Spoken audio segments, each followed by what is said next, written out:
হাৰ্টৰ প্ৰব্লেম, হাৰ্টত পানী হৈ গৈছে। আজি প্ৰায় 3 বছৰ কাল হৈ গ'ল, মানে ইয়াক এই বেমাৰত পৰি আছে।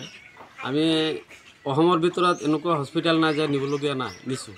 কিন্তু এতিয়া কৈ আছে, ডক্টৰে পৰামৰ্শ কৈ আছে যে বাহিৰত নিব লাগে। বাহিৰত নিব হ'লে বহুত টকাৰ খৰচা হৈ যায়।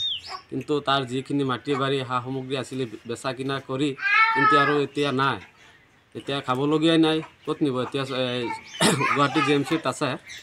কিন্তু আমি চৰকাৰক আহ্বান কৰোঁ আৰু লগতে আমাৰ আজমল ডাঙৰীয়া যদি ইয়াৰ অকণমান সঁহাৰি আগবঢ়ায়, তেতিয়াহ'লে ইয়াৰ পৰিয়ালটো আৰু সি বাচি থাকিব পাৰে। সি বাচি থাকিলে ইয়াৰ পৰিয়ালটো থাকিব, এটা ল'ৰা এটা ছোৱালী, বয়স 28 বছৰ।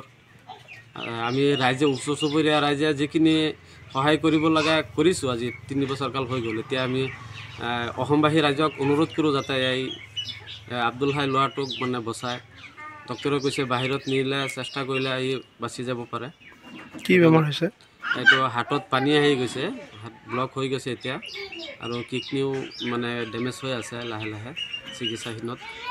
এতিয়া আমি চৰকাৰক আৰু আহ্বান কৰোঁ, আমাৰ কেশৱ মহন্ত ডাঙৰীয়াও আছে, আজমল ডাঙৰীয়াও আছে, যদি এই পৰিয়ালটোক অকণমান সহায় আগবঢ়ায় তেতিয়াহ'লে পৰিয়ালটো জীয়াই থাকিব পাৰিব।